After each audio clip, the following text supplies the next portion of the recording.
نقلت الفنانة علا غانم إلى المستشفى مؤخرا بعد تعرضها لوعكة صحية شديدة. أرسلت ابنتها رسالة إلى إحدى المواقع وقالت فيها: أهلا، أنا ابنة علا غانم. ماما حاليا في المستشفى تعاني من ارتجاج في المخ وكسر في العظام ونزيف داخلي. لن تكون قادرة على حضور أي عروض خلال الفترة المقبلة. وكانت أثارت الفنانة علا غانم جدلا كبيرا بعدما كشفت عن أزمة بتمر بيها مع زوجها. بدأت القصة في 6 فبراير بمنشور عبر حسابها على الانستجرام بتستغيث فيه وبتقول إنها تعرضت لعنف وقهر وطردت من منزلها.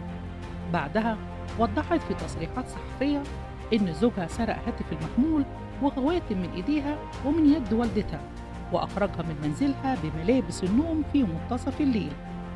علا غانم لديها مشكلة كبيرة مع زوجها منذ فترة طويلة، حتى إنها رفعت قضية خلع، لكن بسبب سفرها وتواجدها لفترة في الولايات المتحدة الأمريكية لم تنتهي هذه القضية. تلقت علا غانم دعما من جمهورها واللي بدأ المطالبة بحمايتها ومساعدتها. وبعد ساعات بدأت رواية أخرى تظهر حول ما حدث، وهي رواية الزوج رجل الأعمال عبد العزيز لبيب. لم يسكت زوج علا غانم رجل الأعمال عبد العزيز لبيب على ما قيل في حقه من اتهامات، وردت مداخلة مع الإعلامي سيد علي ببرنامج حضرة المواطن عبر قناة الحدث، وقال: ما تتهمني به علا غانم غير صحيح، وأنا حضرت للفيلا ووجدت بلطجية داخلها، وحاليا أنا متكسر وعندي قطع في إيدي طوله 6 سنتيمتر، واتضربت من البلطجية اللي جابتهم علا غانم. ولم يتوقف الأمر عند هذه النقطة.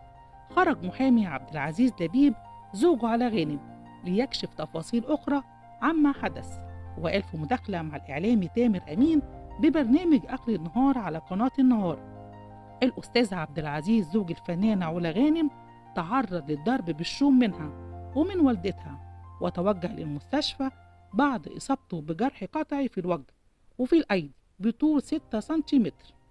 يوجد تقرير طبي من المستشفى بحالة زوج علا غانم، وتم عمل محضر جنح، وقامت جهات الشرطة باصطحاب جميع الأطراف للنيابة للتحقيق معهم بعد الواقعة اللي حدثت في الفيلا مسكن الزوجية الخاص بيهم. وما كان من علا غانم إلا إنها تظهر هي الأخرى وتجري مداخلة هاتفية مع الإعلامي عمرو أديب في برنامجه الحكاية، وتقرر استغاثتها وتحكي ما حدث، كاشفة إنها تقيم حاليا في مكان لا تستطيع الإفصاح عنه. حكت علا غانم وقالت: يوم الجمعة بعد الصلاة أحد غفراء بيتي نبهني لوجود عدد كبير من السيارات والناس خارج البيت، فطلبت منه إيقاظ الغفير الثاني، وخرجت المبنى أستطيع رؤية البوابة منه بشكل واضح. وبعد خروجي للبلكونة وجدت ستات كتير وعربيات وناس غريبة بتحاول دفع بوابة البيت، وقالوا عندنا حفلة تنظيف، فحذرتهم من إنني سأتصل بالبوليس. كان معاهم شخص كان بيشتغل مع زوجي في السابق، واعتاد مناداتي مدام علا أو علا هانم. المرة دي لقيته بيكلمني بطريقة حقيرة وقال لي: يا علا افتحي الباب. وبعد سامعي هبد على الباب بدأت أصرخ، ونزلت لأجد زوجي وشخصين آخرين بيحاولوا فتح البوابة وإدخال الناس، وأثناء ذلك تعرض غفرائي للضرب بالشوم، فوصلت الصراخ وحاولت منعهم من فتح البوابة.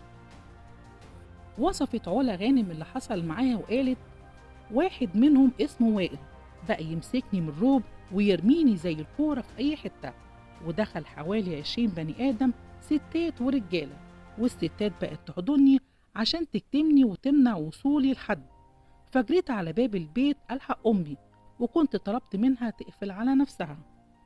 وضحت علا غانم إنها خافت من سرقة أجهزة التسجيل الخاصة بكاميرات المراقبة، وقالت: جريت وخليت ظهري للحيطة اللي فيها أجهزة الكاميرات لأنها سجلت كل حاجة، وزوجي دخل مع الستات وأخد مني موبايلي وكتفوني، وعبد العزيز زوجي شد الأجهزة بقوة.